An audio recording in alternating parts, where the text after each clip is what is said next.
Good afternoon, sir.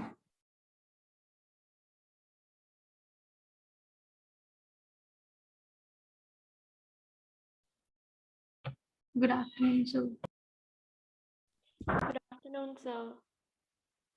Good afternoon, sir. Good afternoon, sir.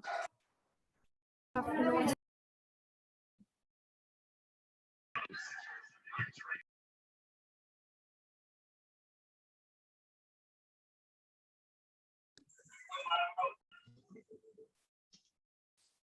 Good afternoon, sir.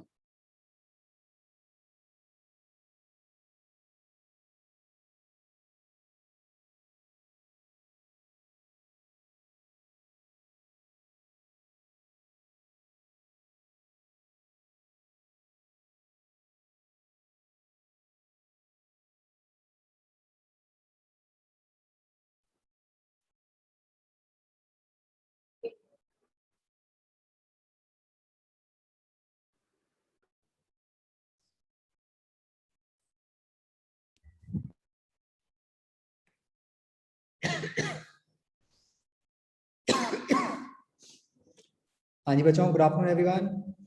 Good afternoon, sir. Good afternoon, Sir. Good afternoon, sir. Good afternoon, sir. Good afternoon, sir.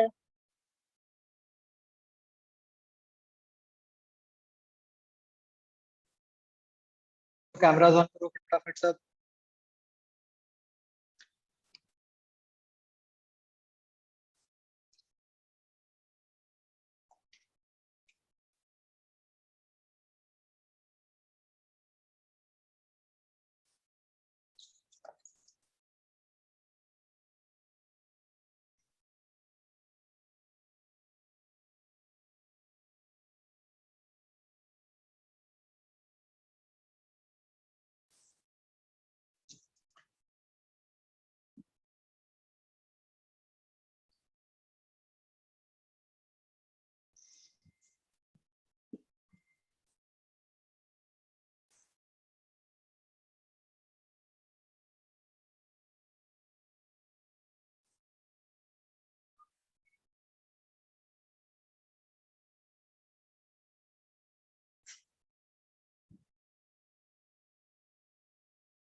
हाँ बच्चों, तो सबसे पहले तो मुझे ये बताओ बच्चों, पिछली क्लास में जो हमने पढ़ा था उसमें कोई भी डिफिकल्टी?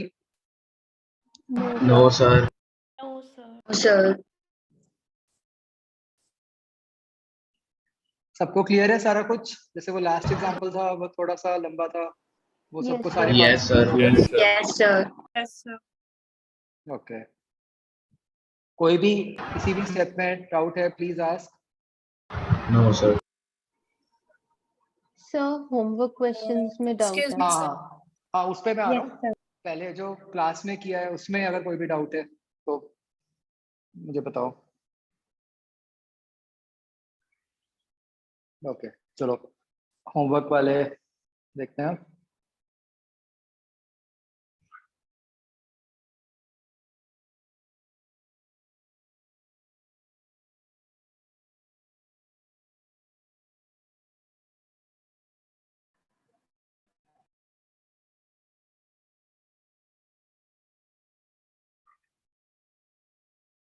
हाँ बच्चों, अब इसमें बताओ मुझे अगर कोई भी डाउट्स है।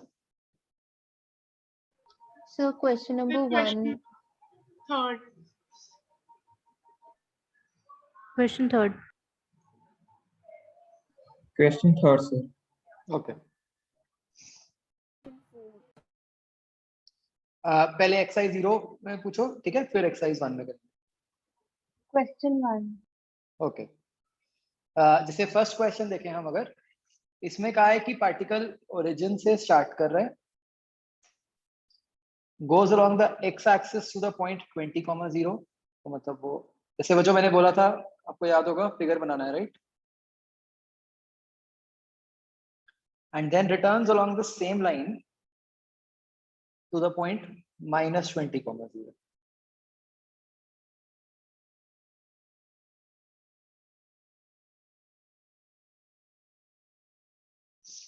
ओके, अब बच्चों इस क्वेश्चन में how do we find the distance? Distance is total path length travelled, right. अब टोटल पाथ लेंथ कितनी ट्रैवल हुई है अगर हम देखें? 60.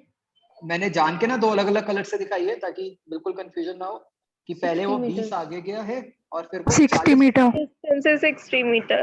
60 meter. राइट। 60 meter. 60 meter. हाँ, तो डिस्टेंस ट्रैवल्ड हो गया 60। अच्छा बच्चों, क्वेश्चंस में ना आगे के लिए भी आपको बता रहा हूँ, जिन क्वेश्चंस के साथ स्टार लगा होता है उसमें मतलब more than one answer correct हो सकते हैं, ठीक है। अब बात करते हैं डिस्प्लेसमेंट की। डिस्प्लेसमेंट का बच्चों मेथड क्या है? हमने कैसे सीखा था लास्ट क्लास में डिस्प्लेसमेंट निकालना? क्या करेंगे? Initial और final points को join करना Initial है and straight final line. point. हाँ, तो बस एक रूल याद रखना है कि डिस्प्लेसमेंट के लिए आप क्या करोगे, इनिशियल और फाइनल पॉइंट्स के बीच में स्ट्रेट लाइन बना दो, फ्रॉम इनिशियल टू फाइनल। तो वो कैसे बन गई? Like this. तो भाई अब ये लेंथ कितनी है क्लियरली हम देख सकते हैं, ये 20 है ना, और ये किधर को है? लेफ्ट को, नेगेटिव डायरेक्शन में, है ना। तो इसलिए इसके आंसर्स ए और सी हो गए। हो गया क्लियर सबको? Yes, sir. Yes, sir. Sir, please tell displacement again. हाँ, डिस्प्लेसमेंट हमने कैसे बनाई? इनिशियल पोजीशन जो थी पार्टिकल की और जो फाइनल पोजीशन थी उसके बीच में स्ट्रेट लाइन बना दी। डिस्प्लेसमेंट निकालने का हमेशा ही ये मेथड है कि you will draw straight line from initial position to final position, right. तो वो ब्लैक लाइन बन जाएगी, देखो, है ना। और ब्लैक लाइन की आप देखो लेंथ कितनी है? 20 है, और डायरेक्शन किधर को है? लेफ्ट को है, Okay, sir. ठीक है ना। तो ऐसे फर्स्ट क्वेश्चन करना था हमें। फिर थर्ड क्वेश्चन देखो, a man moving from north pole to equator to south pole, moving along the same longitude, find the magnitude of displacement in the first part, second part and total displacement। तो भाई अब यहाँ पे man कैसे move कर रहा है अगर हम देखें, देखो सबसे पहले तो हो गया नॉर्थ पोल से इक्वेटर, ऐसे, let's call these a and B.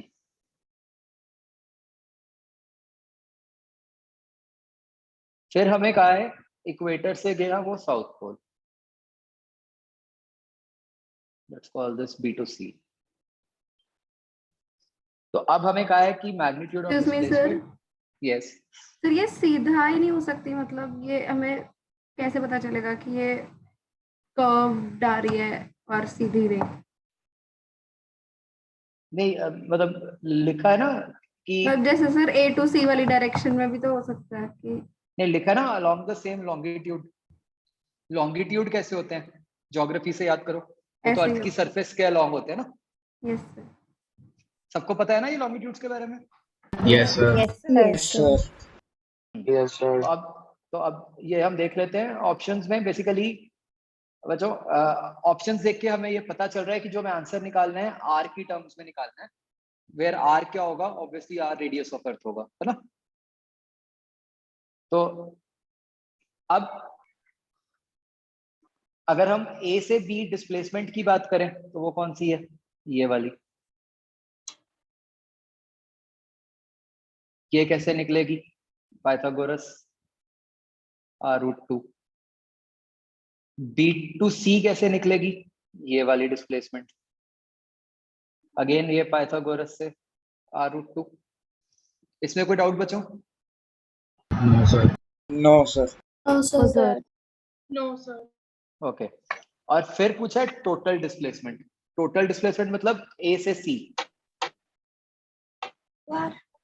तो वो हो गई ये वाली, तो ये कितना हो गया 2r, 2R. 2R. राइट। तो आंसर्स क्या हो गए हमारे, r√2 एंड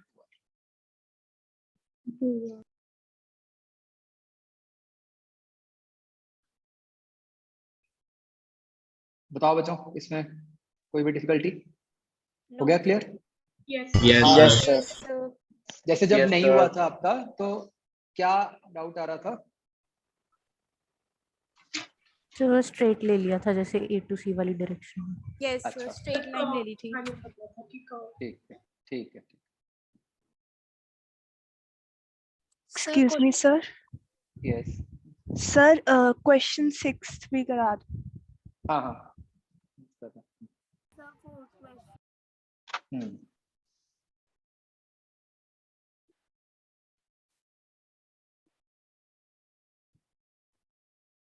Fourth question.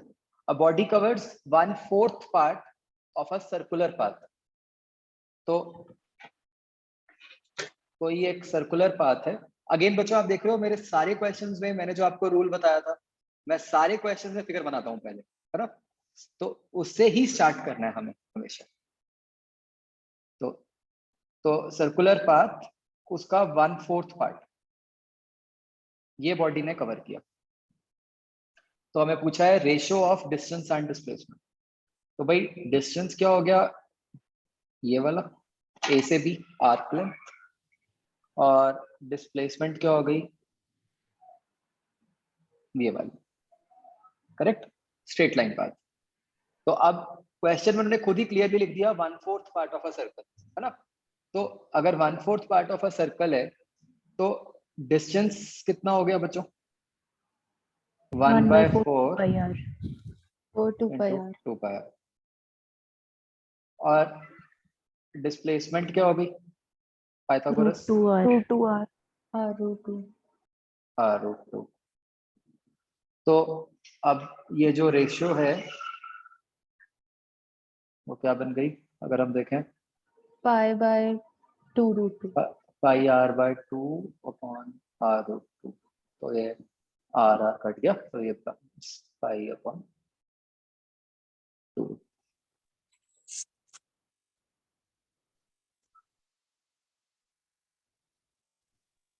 ठीक है जी। सर इसको क्वाड्रेंट से भी कर सकते हैं ना? बिल्कुल क्वाड्रेंट से भी कर सकते हैं। क्वेश्चन नंबर अच्छा हाँ बच्चों मेरे पास एक डाउट आया कि हम इस रूट को रैशनलाइज करेंगे कि नहीं करेंगे। ये बच्चों किस पे डिपेंड करेगा, ऑप्शंस पे, ठीक है ना? देखो यहाँ तो चलो एक क्वेश्चन एज सब्जेक्टिव क्वेश्चन डला हुआ है, बट हमेशा व्हाट वी डू इज एक जनरल बच्चों हैबिट हमने ये रखनी है कि हम जब क्वेश्चन पढ़े ना उसके साथ ही ऑप्शंस पे भी एक क्विक ग्लांस दे दो, ठीक है? ये भी मतलब one of the golden rules है जो मैंने आपको लिखवाना ही है। तो उससे क्या फायदा हो जाता है आपको कि एक तो ये पता चल जाता है कि क्वेश्चन आंसर किन यूनिट्स में निकालना है ना? हो सकता है कि भाई मान लो मैं ध्यान ही ना दूं और मैं यहाँ पे लगाऊं कि मैं पाई की भी वैल्यू डाल दूं, पता चले ऑप्शंस में वो पाई की टर्म्स में पूछा है, तो वो तो फालतू टाइम वेस्ट हो गया ना मेरा। वही बात कि रैशनलाइज करना है कि नहीं करना वो भी ऑप्शंस देख के पता चल जाएगा कि उन्होंने किस तरह से लिखा हुआ है, राइट? तो ऑप्शन से हमें बहुत बार आइडिया लग जाता है।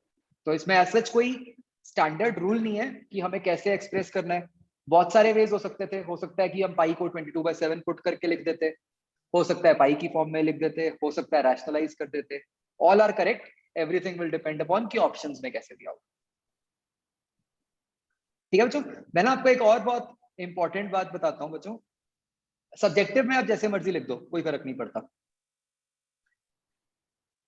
ये बच्चों जो आपका एग्जाम होता है ना, एंट्रेंस एग्जाम जो मतलब नीट का या फॉर दैट मैटर कोई भी एग्जाम, उसकी जो इंस्ट्रक्शंस होती है ना इंस्ट्रक्शंस में ना वो कभी ये नहीं लिखते कि मार्क द करेक्ट आंसर, वो लिखते हैं mark the most appropriate answer.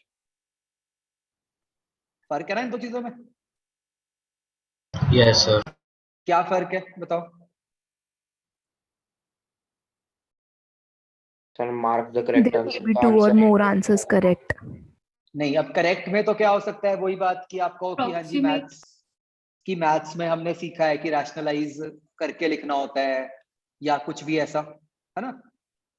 तो वो कहते हैं कि नहीं, जो चारों में से सबसे बेस्ट आपको लग रहा है वो मार्क कर दो, है ना?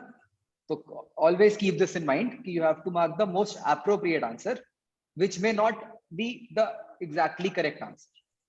ठीक है, ये आगे भी मैं आपको दिखाता जाऊंगा,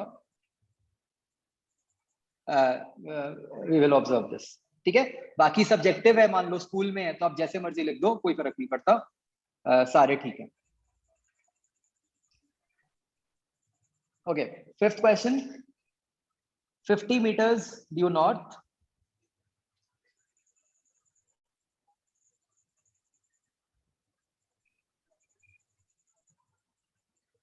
$40 meters due east,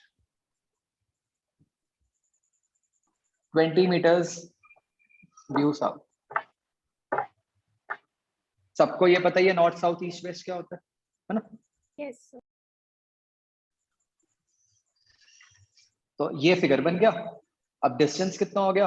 50 + 40 + 20 110, और डिस्प्लेसमेंट है ये स्ट्रेट लाइन। ठीक है जी, अब ये कैसे निकल सकती है?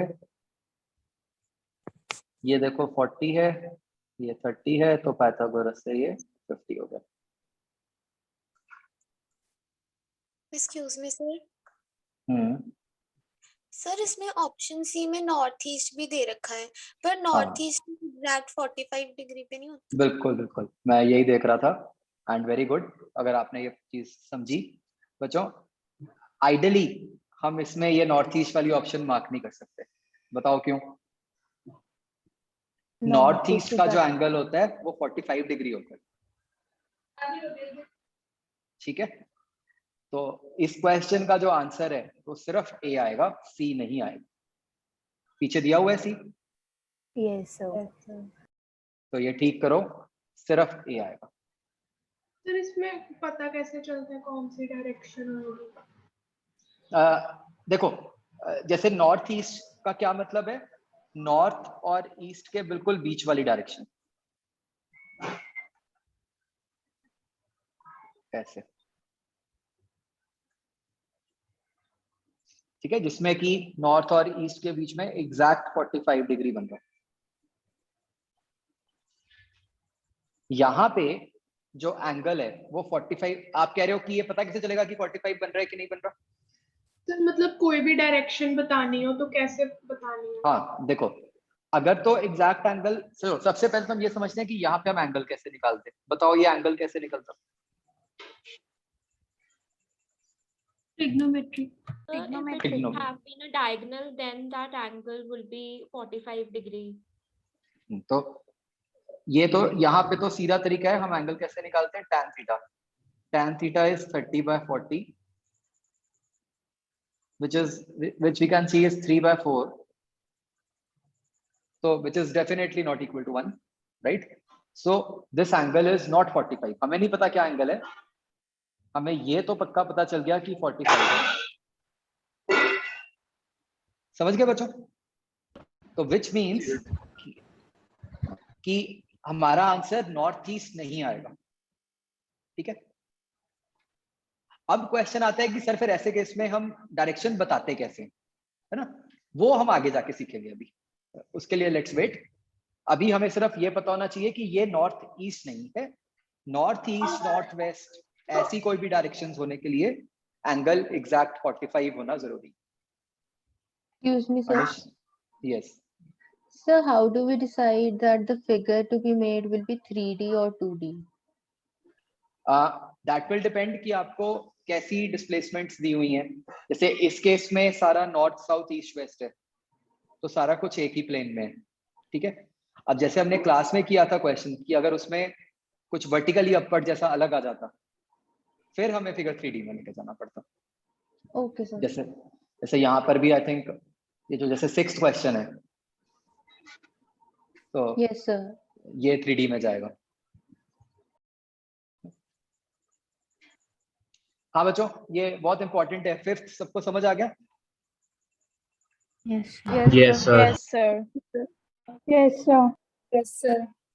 ये मतलब बच्चों देखो, नॉर्मली क्या होता है कि ना, जैसे कोई भी आंसर मतलब जैसे कोई गलत होता है, कुछ होता है, तो मैं अपने पास करेक्शन कर लेता हूँ हमेशा।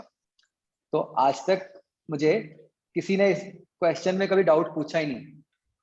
तो इसका क्या मतलब है, इतने सालों से बच्चे जनरली इसको नॉर्थ ईस्ट ठीक मान के ही कर रहे थे, बट ये गलत है। ठीक है, समझ गए? नॉर्थ ईस्ट सिर्फ तब आना था अगर एंगल 45 होता।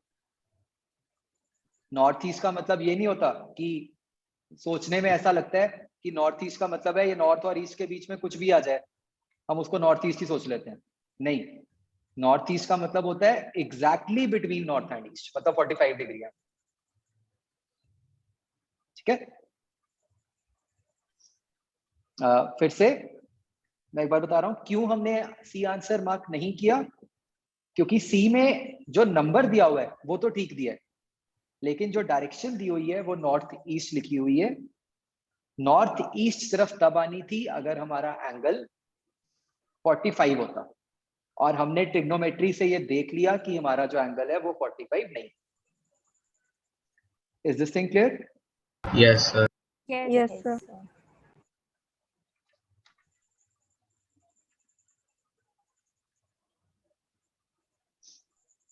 Okay. 6th question. Mosquito net over a 7 feet into 4 feet bed is 3 feet high. The net has a hole at one corner of the bed through which a mosquito enters the net. It flies and sits at the diagonal opposite corner of the net. Okay. 3D diagram. तो हाँ, तो बच्चों इस situation को समझो क्या हो रहा है। Just look at me carefully. वो क्या कह रहे हैं कि ये ऐसे एक ये बेड है, ठीक है, और ये इसके ऊपर ऐसे नेट रखा हुआ है ना। तो हम ये नीचे वाले एक कॉर्नर से ऊपर वाले दूसरे कॉर्नर पे जा रहे हैं। समझ आ रहा है ना? Yes, तो sir. Diagonal of cuboid. तो ये बिल्कुल वही सिचुएशन ही बन गई, डायगोनल ऑफ क्यूबॉइड, जो हमने लास्ट टाइम भी क्लास में किया था।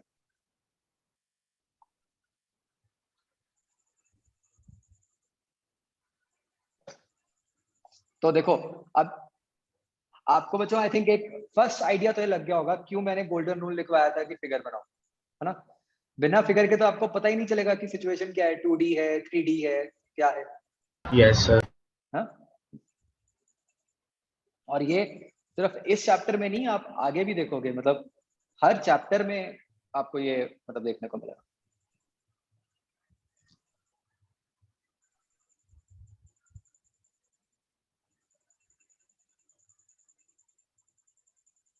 Okay, exercise 1।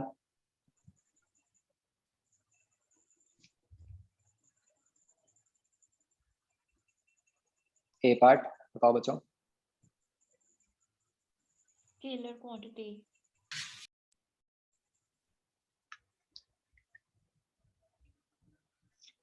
Question number 7।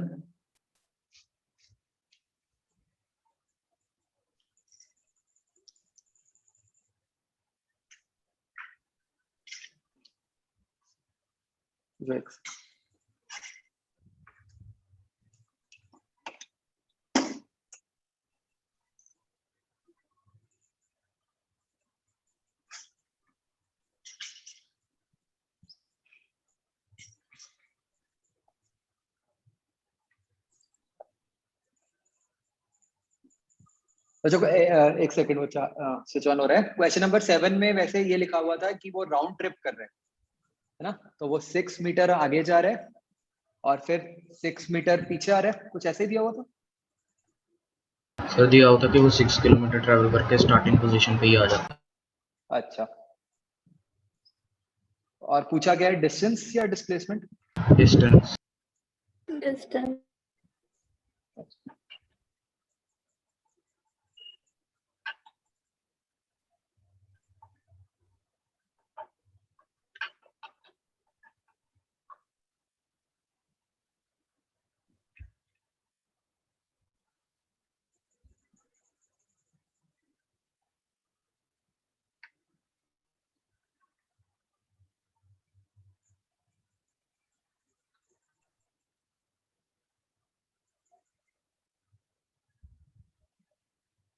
नहीं, देखो क्वेश्चन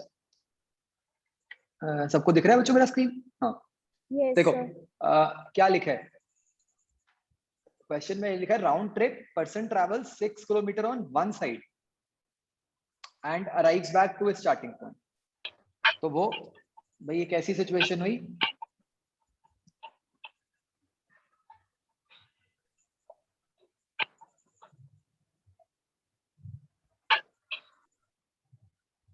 कि वो 6 ऐसे गया और 6 पीछे आया, isn't it?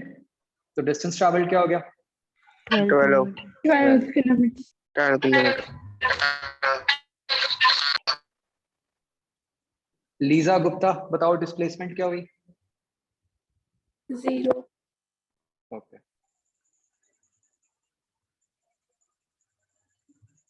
ठीक है जी। और कौन सा इसमें? 5th क्वेश्चन देखो। क्वेश्चन में लिखा है particle moving along a straight line, ठीक है। अब पूछा है कि डिस्टेंस और डिस्प्लेसमेंट में क्या रिलेशन होगा, कि मे बी इक्वल है, ऑलवेज इक्वल है, नेवर इक्वल है। और एक ये कहा है कि अगर मैग्नीट्यूड ऑफ डिस्प्लेसमेंट 0 है देन, ये बच्चों व्हेन वर्ड गलत लिखा हुआ है, मतलब देन द डिस्टेंस मे और मे नॉट विजिबल। ओके तो सबसे पहले तो बच्चों अगेन हमें दिख रहा है कि ये मल्टीपल है। बताओ डिस्टेंस और डिस्प्लेसमेंट में रिलेशन क्या होगा, कि सेम होंगे या अलग होंगे? It may be equal. Distance is greater than or equal to displacement. मतलब क्या ऑलवेज इक्वल होना जरूरी है इस स्टेटमेंट के हिसाब से? No, sir. No, सर क्यों? स्ट्रेट लाइन के अलोंग इक्वली होते हैं। तो क्योंकि वो पार्टिकल वो रिवर्स में भी जा सकते तो वो रिवर्स में भी आ सकते हैं। कैन बी एग्जैक्टली बच्चों क्वेश्चन को बहुत ध्यान से पढ़ने की जरूरत थी। क्वेश्चन में स्ट्रेट लाइन तो लिखा हुआ है, राइट, बट क्वेश्चन में ये नहीं लिखा हुआ कि विदाउट चेंज इन डायरेक्शन, ठीक है ना। स्ट्रेट लाइन में तो जैसे मैंने आपको बताया था आगे और पीछे भी जा सकते हो आप, तो सिर्फ स्ट्रेट लाइन लिखा है, तो इसका क्या मतलब है? यहाँ तो डिस्टेंस और डिस्प्लेसमेंट अलग हो सकते हैं। याद करो, ये कहा नहीं कि वो वापस आ रहा है। हाँ बिल्कुल, उन्होंने ये कहा नहीं कि वो वापस आ रहे हैं और ये भी नहीं कहा कि नहीं आ रहे हैं, मतलब हो भी सकता है नहीं भी हो सकता है ना। यस तो इसीलिए अगर आप देखो कि ऑप्शंस में एक मे भी है, Excuse me, sir. तो क्या हम ये कह सकते थे कि डिस्टेंस हमेशा डिस्प्लेसमेंट के इक्वल है? नहीं। क्यों? वो तो तब कह पाते अगर हमें पता होता कि वो डायरेक्शन चेंज नहीं कर रहा, है ना। सिमिलरली क्या हम ये कह सकते थे कि वो कभी भी इक्वल नहीं होगा? No sir. No, sir. वो भी नहीं कह सकते थे। क्यों? बिकॉज वो जो डायरेक्शन क्योंकि अगेन हमें पता नहीं, सेम होते हैं। हाँ क्योंकि हो सकता है कि वो मतलब इक्वल हो, है ना, कि अगर डायरेक्शन नहीं चेंज कर रहा होगा तो इक्वल भी हो सकता है। क्या ये बात समझ आई बच्चों? तो ए बी सी में से बताओ मुझे कौन सी ऑप्शन बेटर हो गई? A. ए ऑप्शन, ठीक है ना। ए बी सी में से तो पक्का ए आएगी, बी और सी नहीं आएगी। हाँ प्रणव आप कुछ पूछ रहे थे, प्लीज आस्क। सर अगर उसकी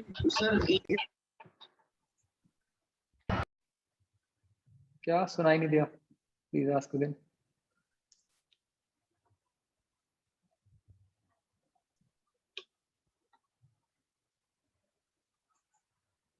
sir option D is also correct. हाँ इसके बाद हम आ रहे हैं डी ऑप्शन पे। तो डी ऑप्शन कह रही है कि magnitude of displacement 0, then the distance may और मे नॉट बी 0। तो ये एग्जैक्टली हमने ऐसे ही नोट्स में लिखा हुआ है। Yes, sir. Yes, sir. Sir. कि दो केस बनते हैं, एक तो ये कि वो वापस आ जाए और एक ये कि वो मूवी ना किया हो। Yes, sir. में लिखा हुआ है for a particle moving along a straight line. Yes, sir.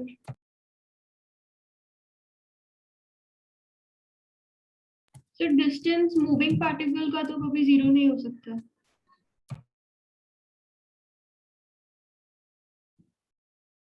For a particle moving along a straight line, magnitude of displacement 0, then the distance. But यहाँ पर मेन नोट भी लिखा ही है 0। नहीं, उसका मतलब यही है कि वो स्ट्रेट लाइन में जा रहा है, ठीक है। तो मतलब वो उसका एक स्पेशल केस बन गया कि जब वो रेस्ट पे ही होगा, ठीक है। हम ऐसे नहीं कहेंगे इसको कि भाई क्योंकि मूविंग लिखा है इसलिए नहीं हो सकता, ठीक है। वो थोड़ा सा मतलब क्वेश्चन की सेंस से ही आइडिया लगाना पड़ता है हमें कि वो क्या पूछना चाह रहे हैं, ठीक है। Okay, sir.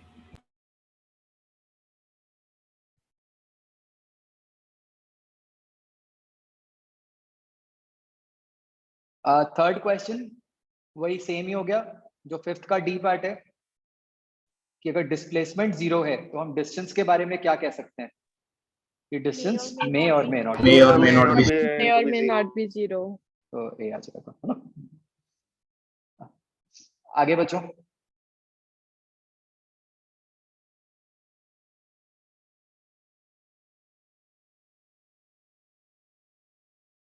Excuse me, sir. Sir मेरा एक्सरसाइज 0 के क्वेश्चन नंबर 6 में अभी भी डाउट है। देख लेते हैं। फिफ्थ का बच्चों पीछे क्या आंसर दिया है? आप कह रहे हो ए बी दिया है? सिर्फ A and D दिया A है। and D. A and D. है ना, तो ठीक है।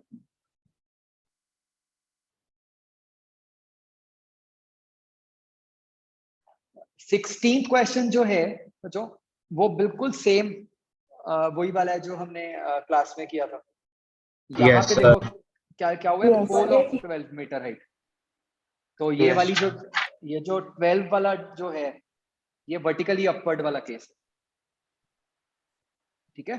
तो वो वही चीज हो गई, बिल्कुल वही फिगर, वो जो क्यूबॉइड का डायगोनल बन जाएगा तो root of 4 square plus 3 square plus 12 square बन जाएगा। समझ आ रहा है कैसा केस बन रहा है? Yes. Yes, sir. Yes, sir. तो देखो मतलब एक बार देखो कि नॉर्थ मैं आपके हिसाब से दिखा रहा हूँ, नॉर्थ आपके सामने, फिर ईस्ट कैसे हुआ इधर को, करेक्ट, और फिर पोल पे चढ़ गया, वो कैसे होगा ऐसे। तो ये दिख रहा है आपको बच्चों कि ये तीन अलग अलग Yes, sir. Yes, sir. Yes, sir. नहीं Yes, तो sir. आसान तरीका वही वाला है, वो क्यूबॉइड को देखो अगर।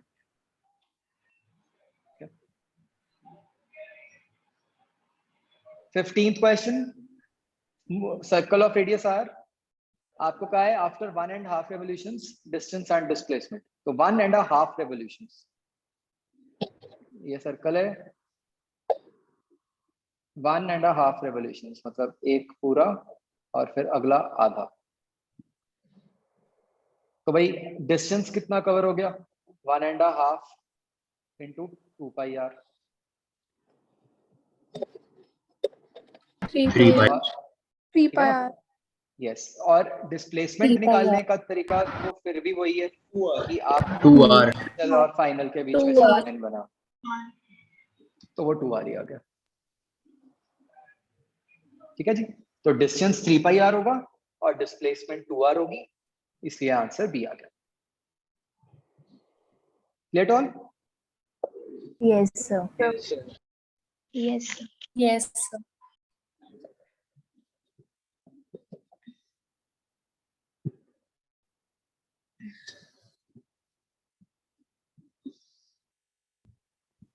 एक एक्सरसाइज 0 का 6th क्वेश्चन कह रहे थे,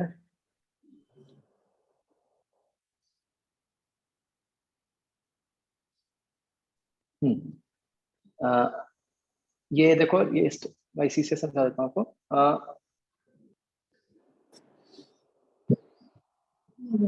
ये इस टाइप की सिचुएशन ही है बिल्कुल।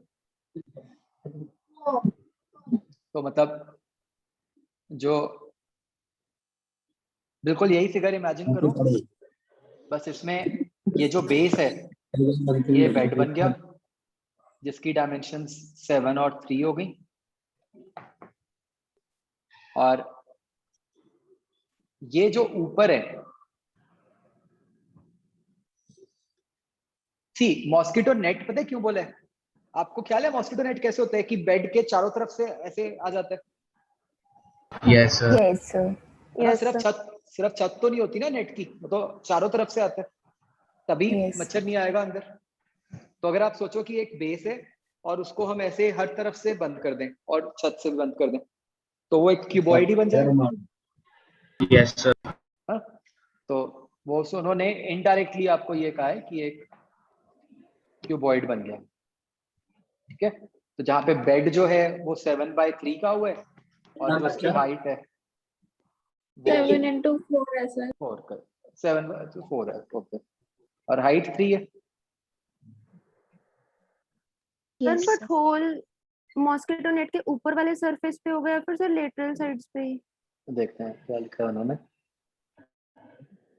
नहीं, देखो क्या लिखा है, the net has a hole at one corner of the bed, और हमें कहा है कि मॉस्किटो ने वहां से एंटर किया और डायगोनली ऑपोजिट कॉर्नर पे चला गया। तो मतलब कुछ ऐसा हुआ है प्रोबेबली कि ये होल यहाँ कहीं है ऐसे, है ना, और यहाँ से उसको ऐसे ऊपर जाना। क्लियर? तो ये डायगोनल वाला केस ही बन गया। Yes, sir. Yes, sir. Okay,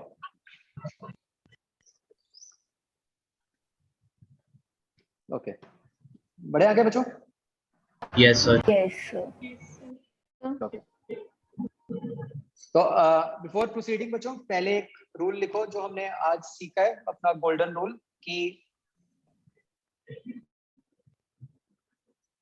Excuse me, sir. Yes, Sir, exercise 1 का जो question 12 है, is that same as 6th question of exercise 0?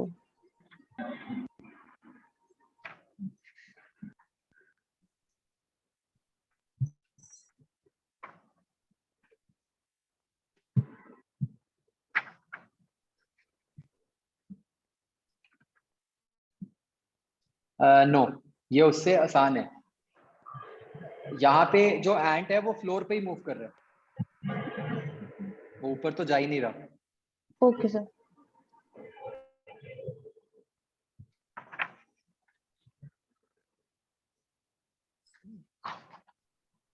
Always look at options before solving the question. तो एक बहुत ही क्विक ग्लांस, है ना?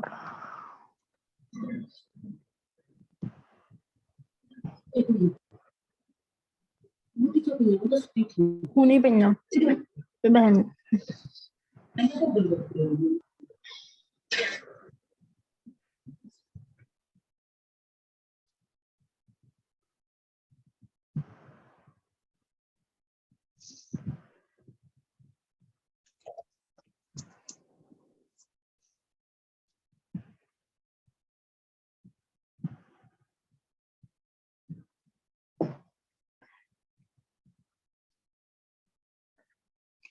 एक्सरसाइज 1 16th क्वेश्चन मैंने बताया, बिल्कुल यही वाला केस है, बस इसमें आप बस ये साइड्स चेंज कर दो। 4 3 और 12 का है, तो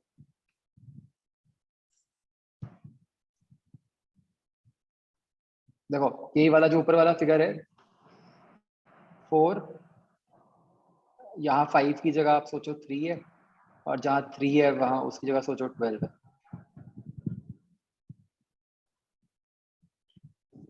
ठीक है दक्ष, क्लियर हुआ? Yes, sir.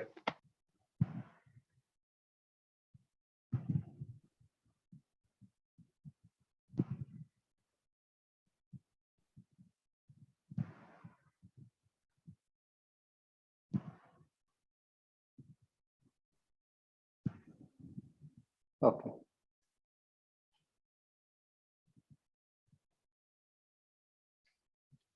अच्छा बच्चों एक चीज और, मतलब this is not related to physics, एक ओवरऑल मुझे एक बात सही सही बताना, आप में से कितने लोग जैसे जब पढ़ रहे होते हो तो मोबाइल फोन साथ में होता है?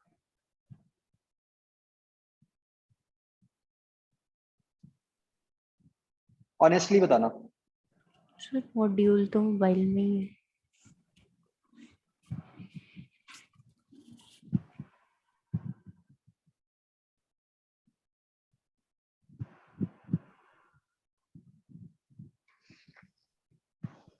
तो देखो बच्चों, सी बहुत सारे हैं, more than 50% I can see. सी बच्चों, देयर आर टू थिंग्स, है ना। एक तो ये कि अभी वाली जो सिचुएशन में है उसमें आपको पता है कि अनफॉर्चुनेटली आपको क्लासेस में तो ऑनलाइन मतलब रहना ही पड़ रहा है, मतलब वो तो आपका स्क्रीन टाइम है ही है, ठीक है ना, वो तो आप अवॉइड ही नहीं कर सकते जो आपके दिन के 5 घंटे हैं।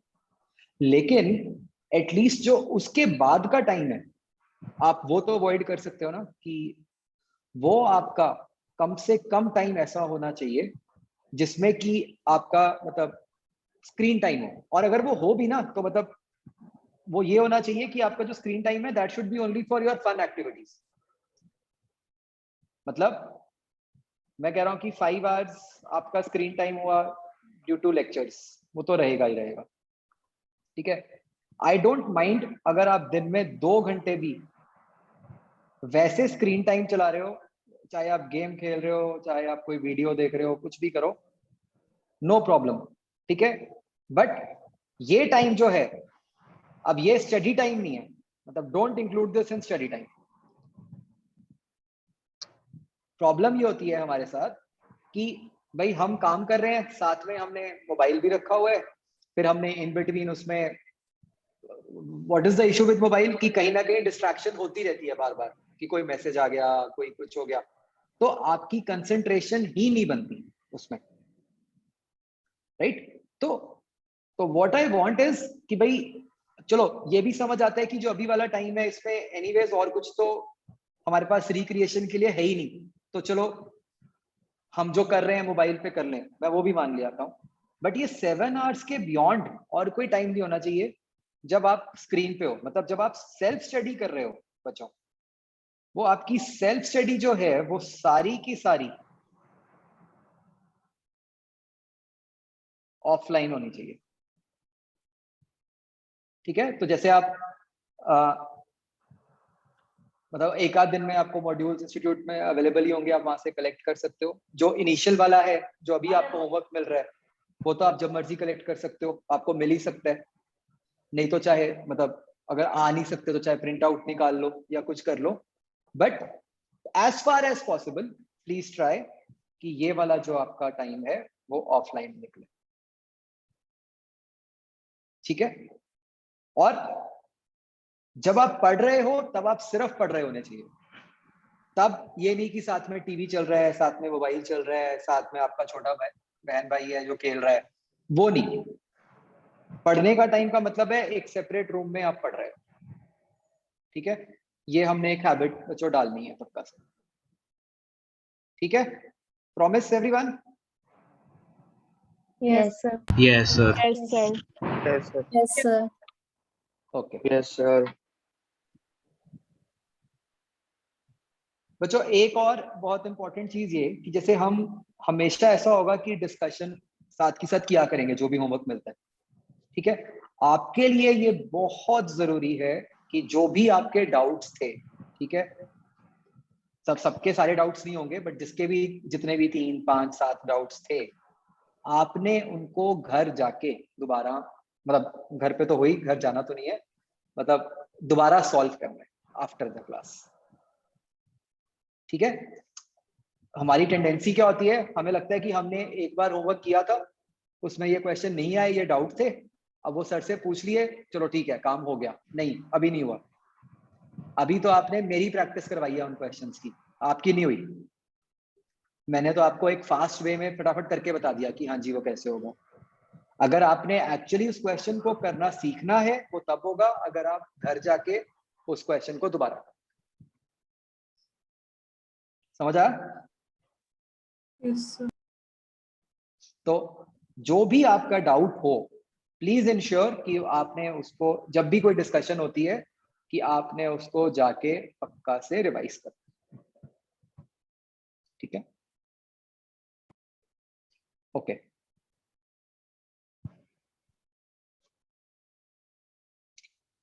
यस, आपकी सेपरेट डाउट क्लासेस भी होंगी, मतलब those will be in addition to जो अभी आपकी डिस्कशन चल रही है। ये डिस्कशन तो ऐसे होएगी, उन क्लासेस का पर्पस ये है कि मान लो इन क्लासेस के, मतलब अभी जैसे मैंने आपको करा दिया, अगर स्टिल आपको कुछ डिफिकल्टी आई घर जाके करने में या कुछ, तो आप दोबारा पूछ सकते हो, ठीक है? तो वो आपकी हर सब्जेक्ट की सेपरेट डाउट क्लास भी होगी।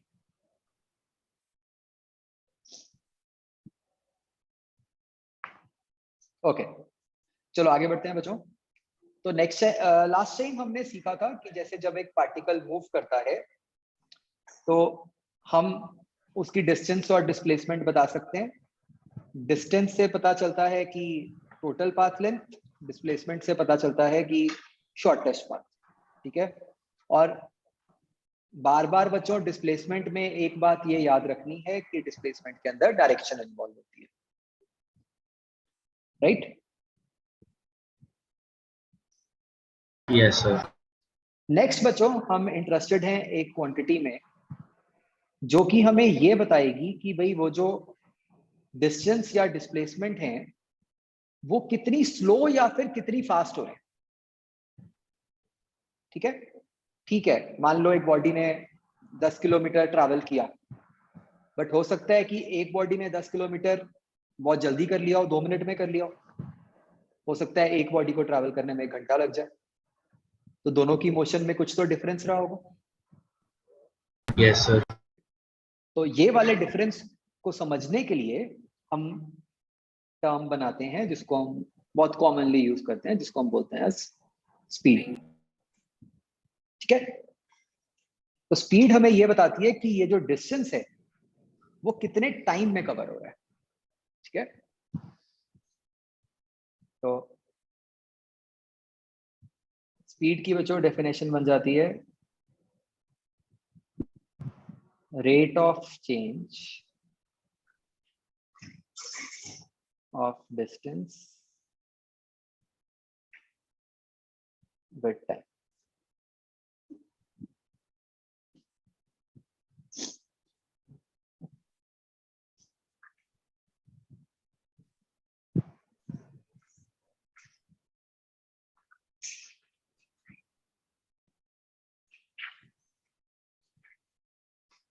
ओके बच्चों, जैसे यहाँ पे एक वर्ड आया रेट, और हम देखें कि हमारे फिजिक्स में आगे भी बहुत सारी डेफिनेशंस में ये रेट वर्ड बार बार आएगा, ठीक है? इसको हम अभी एक थोड़े कॉमन एग्जांपल से समझते हैं। अभी फिजिक्स वाले रेट की बात नहीं करते, हम एक कोई और रेट की बात करते हैं। जैसे फॉर एग्जांपल एक क्रिकेट मैच में होता है रन रेट। मुझे बताओ बच्चों, वो रन रेट का क्या मतलब होता है? एक ओवर में कितने रन है? कि सर कितने ओवर में कितने स्कोर मारे हैं? एवरेज रन जो कि सारे एक ओवर में कितने रन बने, है ना?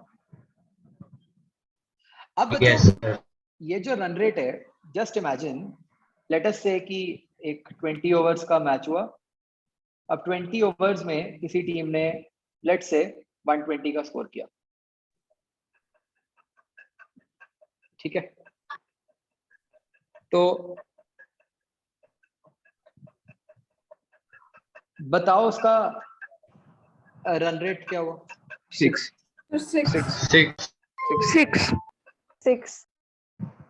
per over. 6 per over, right? Now, does it mean कि उस टीम ने हर ओवर में 6 रन बनाए? नो सर तो क्या मतलब है उसका? सो कि एवरेज पे 6 average run sir, average run total match. जब हम कहते हैं एवरेज में 6, उसका क्या मतलब होता है? Sum of all runs divided by sum of all overs. नहीं, मतलब अगर जैसे हमें कोई लेमैन टर्म्स में हमें कोई कहता है कि उस टीम ने 6 के रन रेट से स्कोर किया, तो हमें क्या समझ आता है उससे? मतलब 6 के आसपास हर ओवर में। हर ओवर में अराउंड 6। हाँ, उससे हमें ये समझ आता है कि उसने हर ओवर में 6 के आसपास स्कोर किया टीम ने। हो सकता है कुछ ओवर्स में उसने 6 से ज्यादा किया होगा, बट फिर पक्का से उसने कुछ ओवर्स में 6 से कम भी किया। ठीक है, जनरली उसने 6 के आसपास स्कोर किया। ठीक है, तो ये जो हम बच्चों पूरे मैच के लिए निकालते हैं, ठीक है, और जो एक ओवरऑल आइडिया दे रहा है उसको हम कहते हैं एज एवरेज। ठीक है, अब बच्चों मैं आपसे ये भी पूछ सकता था कि बताओ 15th ओवर में क्या रन रेट था, तब आप क्या बताओगे? रन अपॉन बॉल्स कि जो 15th ओवर था उसमें कितने रन बने थे? Isn't it? जो कि हो सकता है 6 से कम भी हो सकते हैं, 6 से ज्यादा भी हो सकते हैं, 6 भी हो सकते हैं, हमें नहीं पता, बट वो हमारे को पर्टिकुलरली उस ओवर का बताएगा। राइट? तो बच्चों हमें समझना क्या है कि जब भी हम किसी रेट की बात करते हैं तो वो जो रेट होता है वो दो तरीके का होता है। ठीक है, एक रेट होता है ओवरऑल पूरी ड्यूरेशन का, ठीक है, और एक रेट होता है किसी भी एक इंस्टेंट का। ठीक है, तो जो तो रेट ओवरऑल होता है पूरी ड्यूरेशन का होता है उसको हम कहते हैं एज एवरेज। ठीक है, और जो रेट एक इंस्टेंट का होता है उसको हम कहते हैं एज इंस्टेंटेनियस।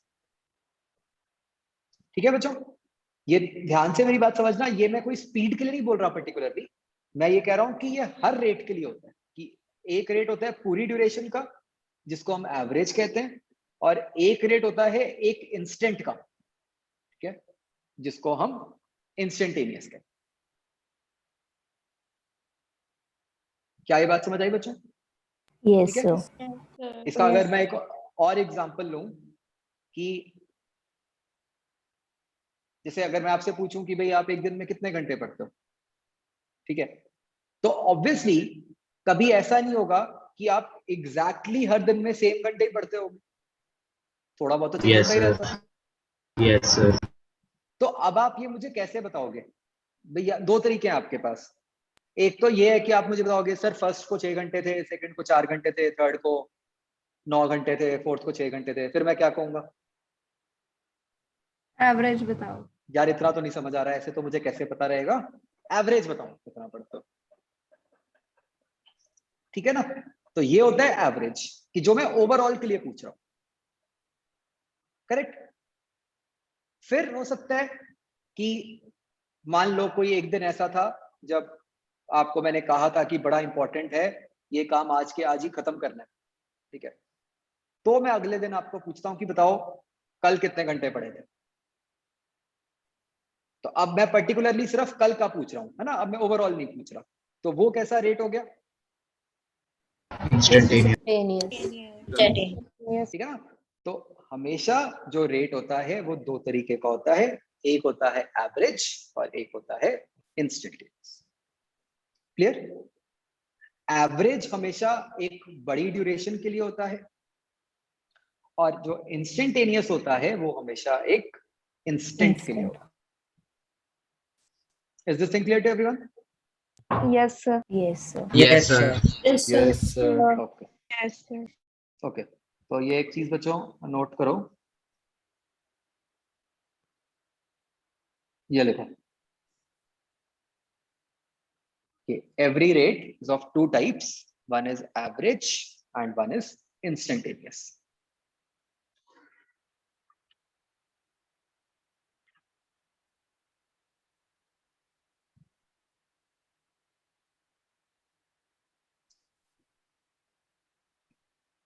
मुझे नोट करो, मैं 1 मिनट में आ रहा हूं।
हाँ बच्चों,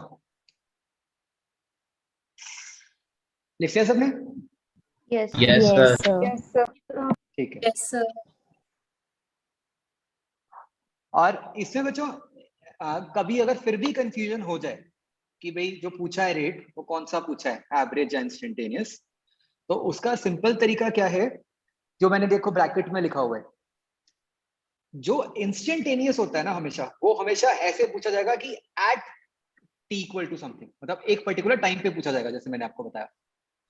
और जो एवरेज होगा वो हमेशा ऐसे पूछा जाएगा कि फॉर 1 आवर, ठीक है, 1 वीक, या between t equal to this to t equal to this. तो उसमें हमेशा कुछ ना कुछ एक इंटरवल या फिर ड्यूरेशन इन्वॉल्व होगी। समझ रहे हो? Yes, sir. Yes, sir. Yes sir. Okay,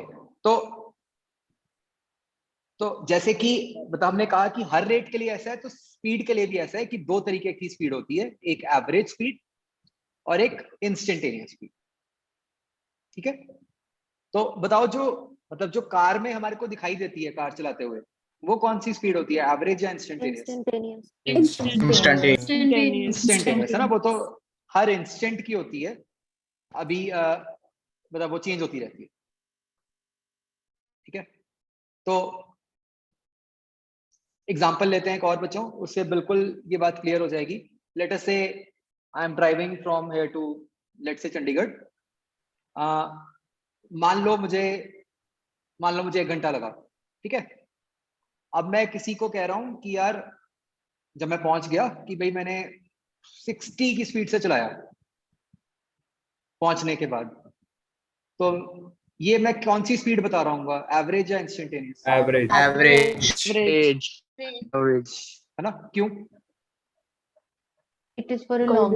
It is for a duration of 1 hour. It is for a duration. मैं 1 घंटे के लिए बता रहा हूँ कि यार 60 से चलाया। ऑब्वियसली ऐसा नहीं हो सकता कि 1 घंटे के लिए मैंने एक ही स्पीड से चलाया होगा 60 से, है ना, वो तो चेंज होती रही होगी इन बिटवीन। तो एवरेज है वही बात कि कुछ देर 60 से कम रही होगी, कुछ देर 60 से ज्यादा रही होगी। ठीक है, अच्छा। Yes, sir. अब बच्चों मान लो जब मैं जा रहा था तो रास्ते में मेरा ओवर स्पीडिंग का चालान हो गया, वहां पे स्पीड लिमिट थी 80। ठीक है जी, तो जो पुलिस वाला मेरा चालान करेगा वो कौन सी स्पीड के बेसिस पे करेगा, एवरेज या instantaneous? Instantaneous. Yes. Instantaneous. Instantaneous. Yes पक्का? Yes, Yes, sir. sir. Yes, sir. ठीक है ना। Yes. ऑब्वियसली पुलिस वाला क्या कहेगा कि भाई जब मैंने देखा तब आपकी ये स्पीड थी। Yes. उसको इससे थोड़ी मतलब है कि वो कहेगा कि हाँ जब आप पहुंच जाओगे उसके बाद आपकी एवरेज स्पीड जो है वो कम थी। नहीं, वो कहेगा जब मैंने देखा तब आप फास्ट चला रहे थे, अब आप उससे पहले स्लो चला रहे थे, उसके बाद स्लो चला रहे थे, आई एम नॉट राइट।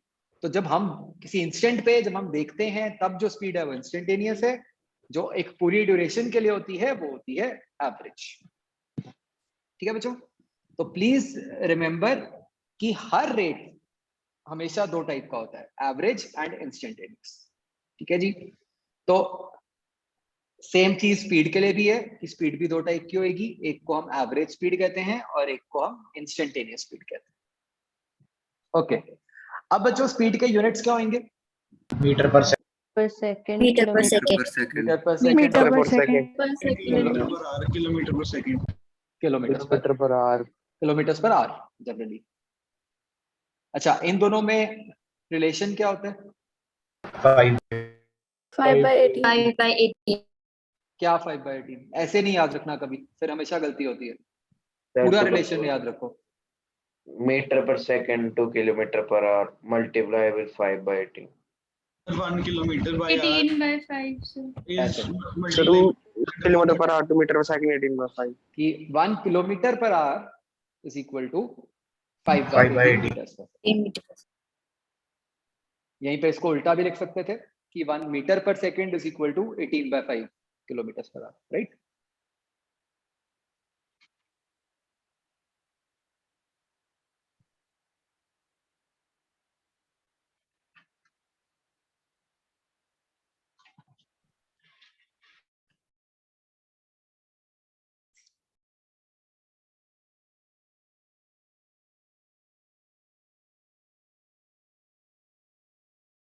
ओके, एक जो एग्जांपल ट्राई करना।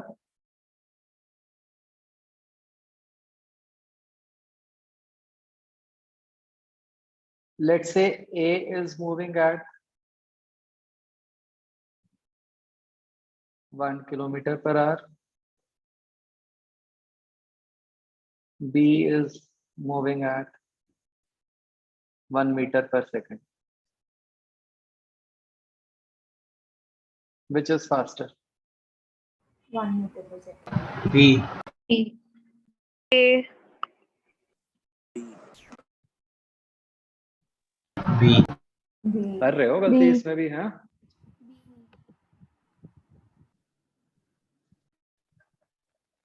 Sir, B is faster. Sir, B. B is fast. B. B. चलो चैट में लिखो फटाफट सारे, बिल्कुल आसान सा क्वेश्चन है।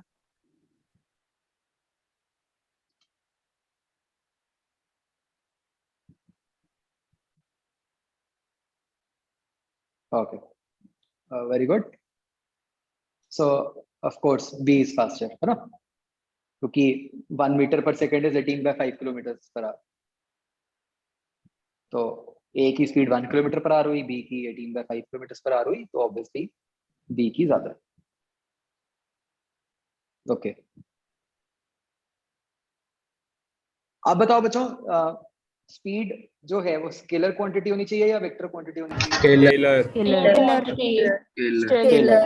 स्पीड डिस्टेंस पे डिपेंड करती है, तो इसलिए it should be a scalar quantity. ये नोट कर लो।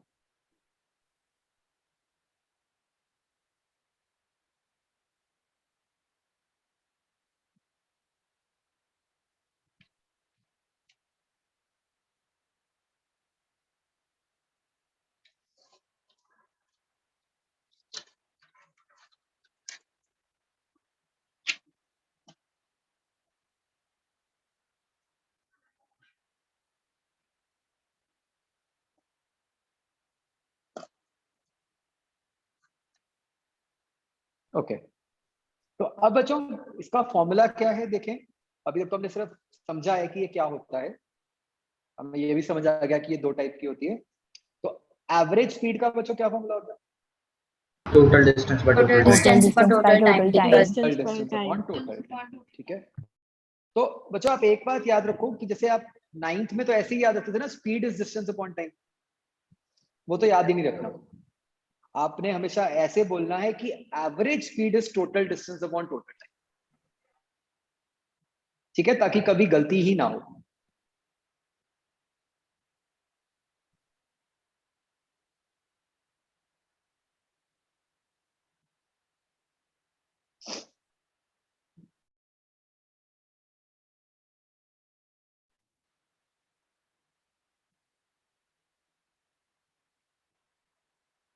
समझ आ गया बच्चों? Yes, sir. Yes.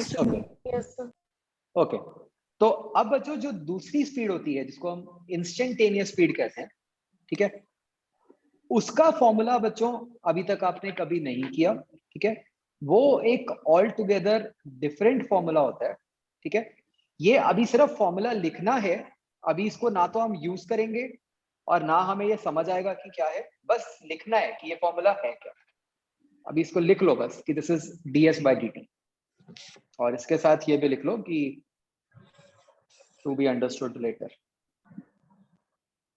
सर ये डिफरेंशिएशन में यूज होगा? हाँ, मतलब मैं अभी सिर्फ इसलिए लिखवा रहा हूँ कि सारा आपके फॉर्मूलाज एक जगह आ जाएं, बट ऑब्वियसली अभी हमें इसका मीनिंग नहीं पता।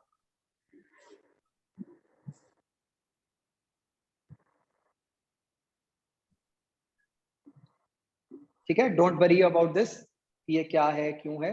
आपको राइट नाउ सिर्फ ये पता होना चाहिए कि इंस्टेंटेनियस स्पीड का मतलब क्या होता है। ठीक है ना, और वो हमें क्लियर हो गया कि मतलब क्या होता है कोई भी एक इंस्टेंट पे जो स्पीड है। या अगर और क्लियर करना है तो चाहे आप उसको अपने नोट्स में हिंदी में लिख लो कि भाई जब हमने देखा तब क्या स्पीड है ना। Yes, sir.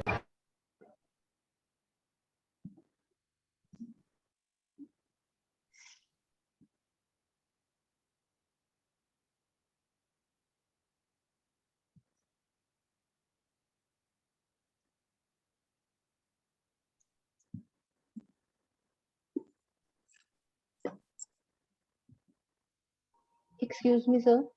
Yes. Sir, ds is distance is denoted by ds. नहीं, actually only s is denoted by Distance. distance. Yes, sir. Okay, sir.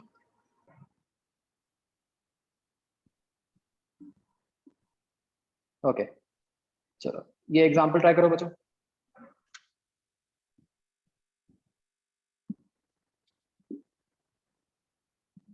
Sir नीचे स्क्रॉल डाउन कर।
Sir, 1.75 meter per second.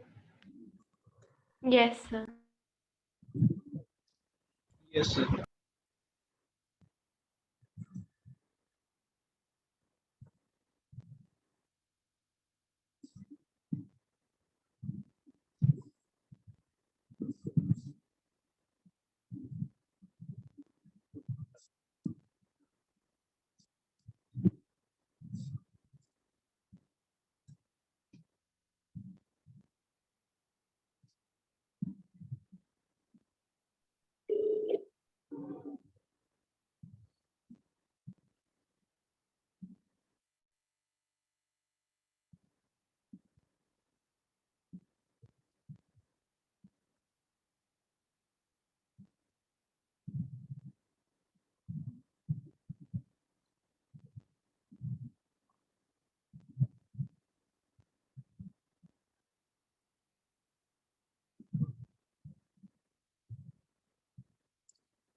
हाँ जी, ठीक है बच्चों, काफी हद तक। अनिरुद्ध, आपने पहले गलत दिया था आंसर ना, फिर एक तो और भी मुझे गलत दिखा था।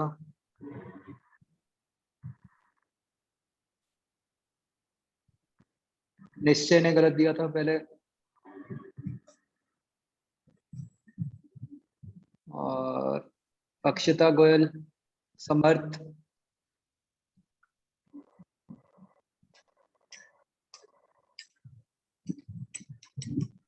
अक्षिता गलती मिल गई। इसका आंसर 1.75 मीटर पर सेकंड आएगा।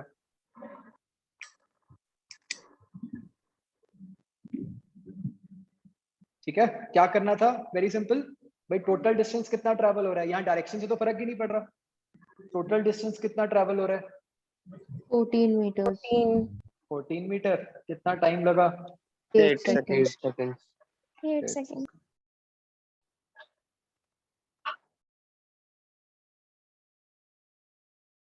ऐसी गलतियां यार अब कर नहीं सकते कि डिवीजन गलत कर दो, और वो भी इतनी आसान, राइट। चलो, सबका हो गया ना बच्चों question? Yes, sir. Yes, sir. Yes, sir. Yes, sir.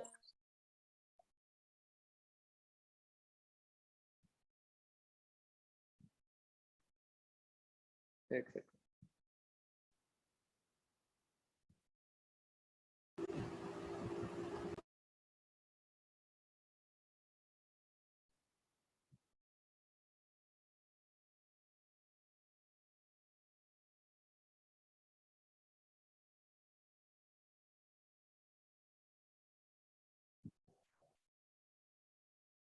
हाँ जी, अब ये 3 क्वेश्चंस ट्राई करो, सबके तीनों के आंसर्स ठीक आने चाहिए।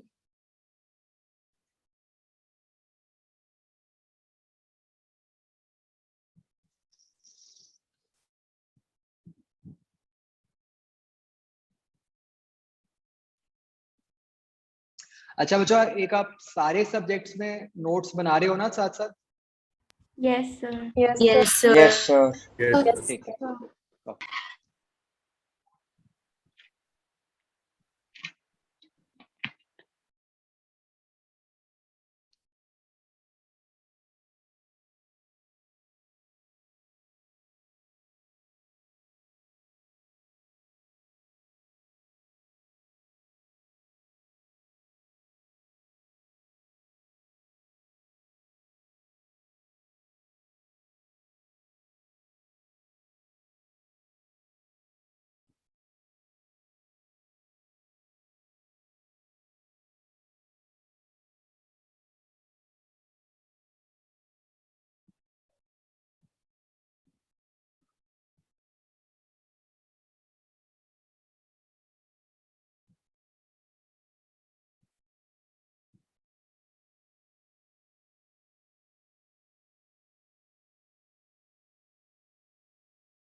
हाँ भाई, कुछ लोगों को जल्दी थी आंसर देने की, दोनों का ही गलत है। ध्यान से करो भाई।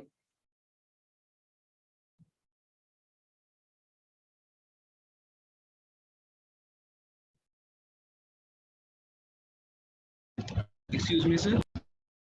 हाँ जी, सर जिन्होंने फर्स्ट बार में स्पीड देनी है वो सिर्फ V1 और V2 को यूज करके देनी है, कोई और वेरिएबल नहीं ऐड कर सकते? ना ये बच्चों, एक बच्चों मेरी आवाज आ रही है आप सबको? Yes, sir. Yes, sir. Okay, Sure. और नोट चेक करो जरा अपने एंड पे। तो ये बच्चों एक जनरल रूल है, ऑलवेज, मतलब आपका आंसर हमेशा ही जो क्वेश्चन में वेरिएबल्स हैं उनमें ही होना चाहिए, कभी उसके अलावा नहीं आ सकता। तो ऑब्वियसली जैसे मान लो ये जो 2 क्वेश्चंस आपको दिख रहे हैं, उसमें जो आपका आंसर आएगा वो muted. नहीं, I am not muted. Sir you are Audible.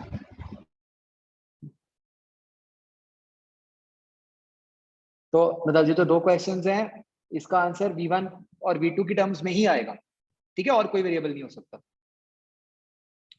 बाकी थर्ड तो न्यूमेरिकल ही है, तो करो। अच्छा,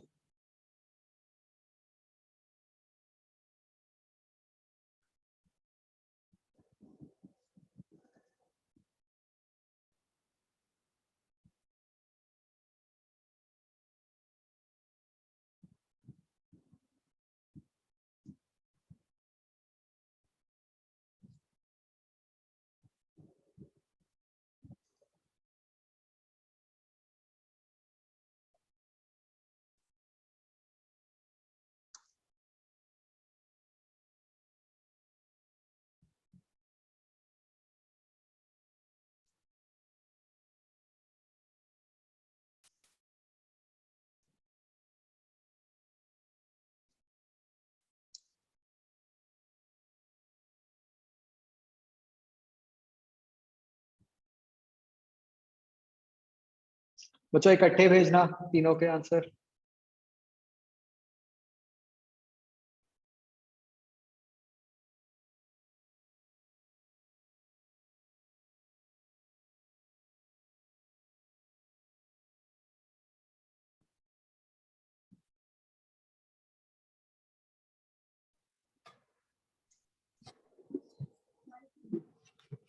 सर थर्ड क्वेश्चन में हमने टाइम एक डे का लेना। हाँ,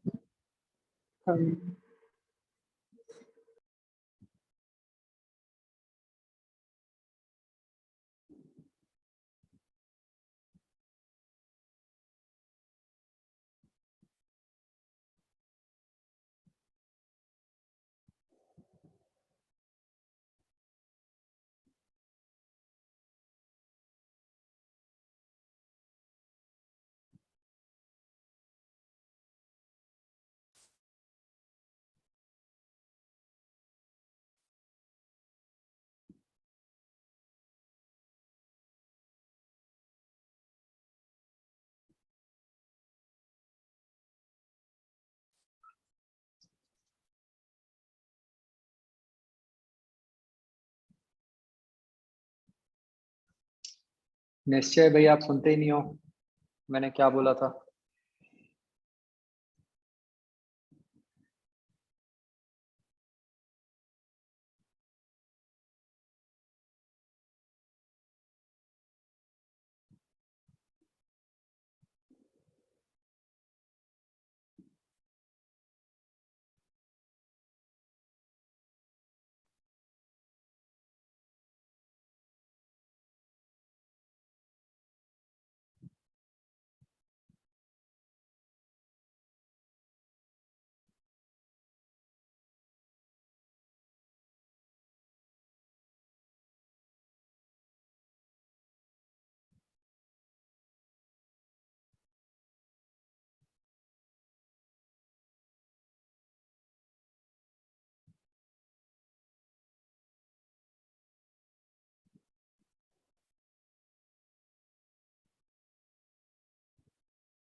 ईशान ठीक है, सक्षम गलत है,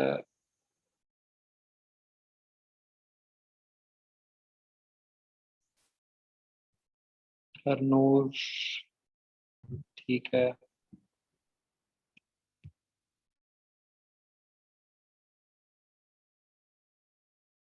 बच्चों प्लीज मैं फिर से बोल रहा हूँ वेरिएबल्स का ध्यान रखो। आरजा ठीक है, शिवम ठीक है, एक्स्ट्रा वेरिएबल्स तो आ ही नहीं सकते बच्चों।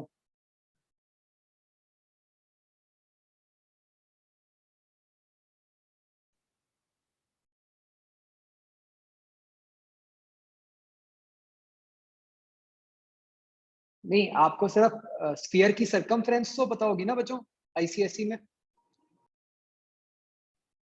कि नहीं। स्क्वायर का पेरीमीटर, हाँ यस सर। हाँ बस, और तो कुछ यूज नहीं हो रहा थर्ड में।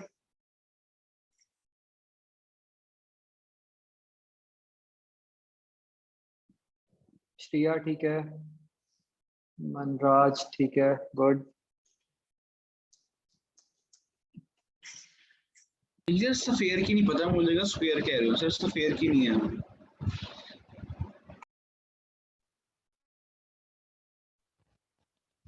मनजोत ठीक है,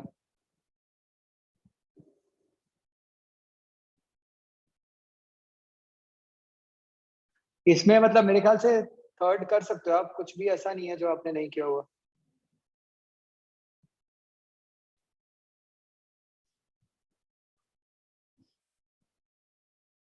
सक्षम ठीक है, रिया ठीक है,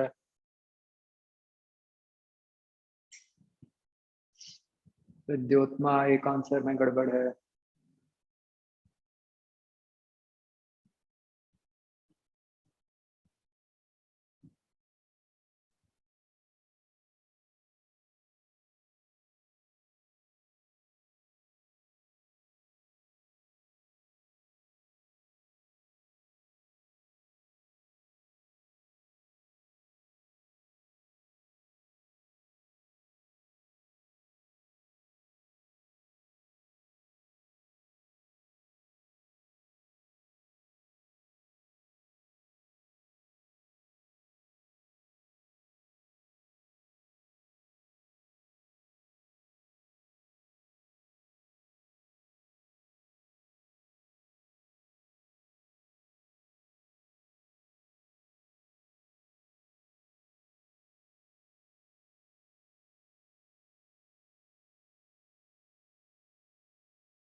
अंशुल ठीक है,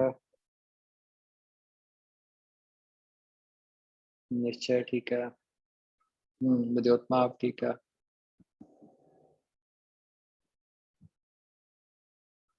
आशी ठीक है,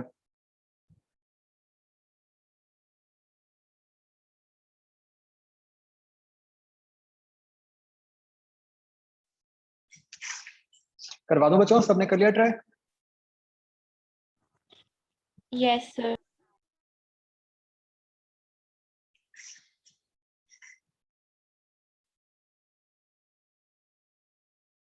देखो बच्चों, अगेन बच्चों देख लो ध्यान से, देखो ये जो फर्स्ट टू क्वेश्चंस है ना, इसमें जो थोड़ी सी डिफिकल्टी आ सकती है आपको, वो ये आ सकती है कि मतलब जैसे वेरिएबल्स में आप अटक जाओ, बस वो देखना है ध्यान से कि कैसे एक्स्ट्रा वेरिएबल्स ना रहें। तो आपको कहा है कि body covers some distance in 2 equal time intervals with speed v1 and v2 respectively. तो भाई उसने कुछ डिस्टेंस कवर किया है और आपको ये बता दिया कि टाइम इंटरवल 2 इक्वल है।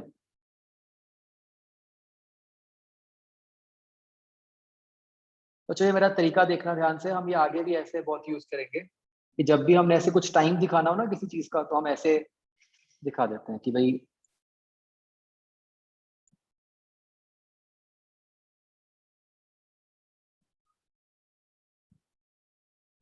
तो इससे क्या पता चल रहा है हमें कि t1 टाइम के लिए उसने v1 से ट्रैवल किया और इनफैक्ट t है क्योंकि इक्वल है, तो t टाइम के लिए उसने v1 से ट्रैवल किया और t टाइम के लिए ही उसने v2 से ट्रैवल किया, करेक्ट।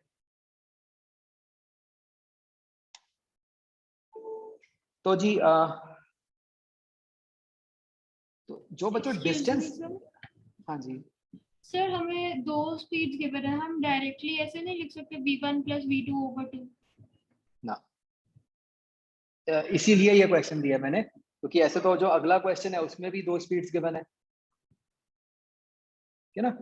यस ये वाली जो एवरेज होती है ना, ये वो मैथ्स वाली एवरेज नहीं है कि हम मैथ्स में कहते हैं ना 2 नंबर्स की एवरेज ले ली, ये वैसा सिस्टम नहीं है। इसको कैलकुलेट करने का अलग तरीका है, वो है कि total distance upon total time, वैसे ही कर सकते हैं हम। तो डिस्टेंस बच्चों हम दिखाते हैं ऐसे दोनों साइड्स एरोस से।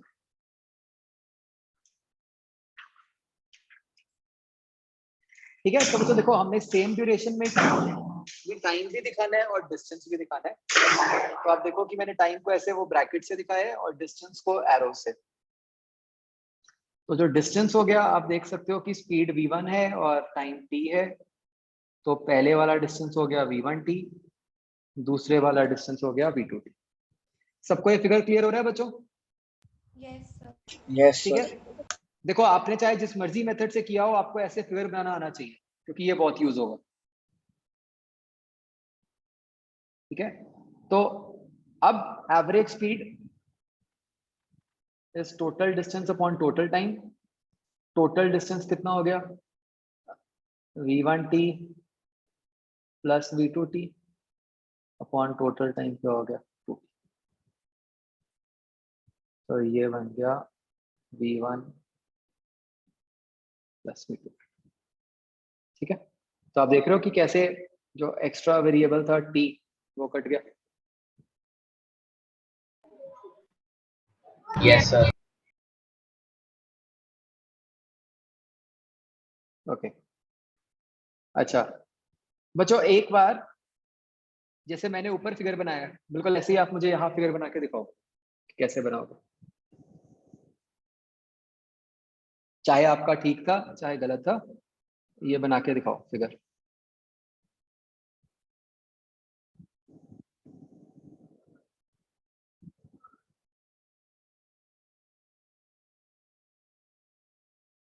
v1t कैसे आया? Distance speed into time.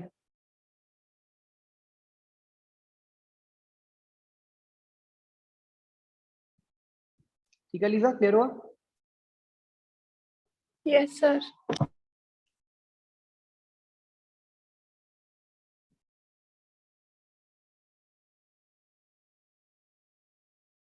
Sir done.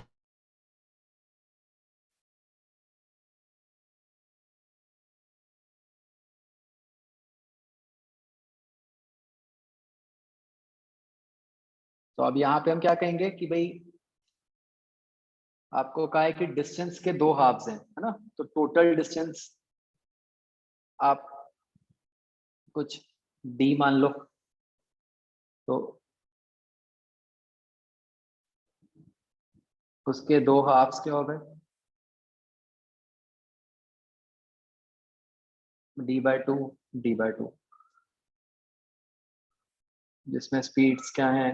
v1 v2। ठीक है ना। तो अब टाइम्स क्या हो गए, पहले वाले का क्या टाइम हुआ, D by V1. d by 2v1, 2v1 दूसरे का हो गया अगले का उस ड्यूरेशन का डिस्टेंस अपॉन उसकी स्पीड। तो अब ये एवरेज क्या हो गया, total distance d upon total time. ये क्या बन गया, d by 2v1 plus d by 2v2। अच्छा इस स्टेप पे भी ध्यान रखना, इसके आगे मत गलती कर देना। ये क्या है d, अब यहाँ पे d बाय 2 कॉमन ले लो into 1 by v1 plus 1 by v2।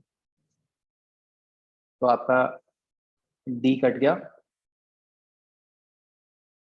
तो ये क्या बन गया 1 upon v1 plus v2 over 2 v1 v2, जो कि क्या बन जाएगा 2 v1 v2 over v1। Understood? Yes, sir. तो बच्चों ये क्वेश्चन बना ही इसलिए है ये दोनों, कि दोनों में देखने में तो ऐसा ही लगता है कि कुछ हाफ हाफ सा ही है और दो ही नंबर्स हैं v1 v2, बट आप देख सकते हो कि कैसे आंसर्स अलग अलग आते हैं, राइट? हाँ बच्चों सबको समझ आ गया ये दोनों questions? Yes, sir. Yes, sir. Yes, sir. और फिर अब Yes, जो sir. थर्ड क्वेश्चन है, आपको कहा है कि अर्थ को मानो एक स्फीयर,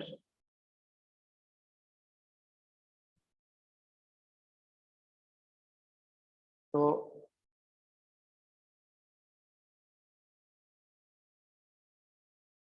अब आपको कहा है कि देखो यहाँ पे कुछ स्फीयर का रोल नहीं था, कि अगर आप कोई भी पॉइंट लेते हो P, वो बच्चों एक रोटेशन में कितना मूव करेगा बताओ मुझे? 2 pi r. 2 pi r. 2 pi r, right? तो यहाँ पे v एवरेज क्या है 2 pi r अपॉन टाइम कितना लगता है पूरा एक रोटेशन होने में? 24 hours. 24 आवर। ठीक है सर हाँ जी, सर यहाँ पे स्फीयर का CS से नहीं लेना, कर्व सरफेस एरिया। नहीं नहीं सी जस्ट इमेजिन एक ऐसे स्फीयर है और एक पॉइंट इक्वेटर पे है, तो वो कैसे Yes, मूव sir. कर रहा है, वो तो एक सर्कल में मूव कर रहा है ना, यस सर। तो कर्व सरफेस एरिया का कोई काम नहीं। तो इसको बच्चों जब आप सिंप्लीफाई करोगे तो you should get 1600 pi by 3 kilometre per our. Understood everyone? Yes, sir. Yes, sir. Yes, sir. Okay चलो ठीक है बच्चों, दैट्स इट। आपका होमवर्क बच्चों ध्यान से नोट करो, आपने एक्सरसाइज 0 और 1 का डी पार्ट करना है एज होमवर्क, एंड सारे डाउट्स दोबारा करने हैं। Okay, sir. चलो okay Thank you, sir. Thank you, sir. Thank you, Thank you, sir. Thank you, sir.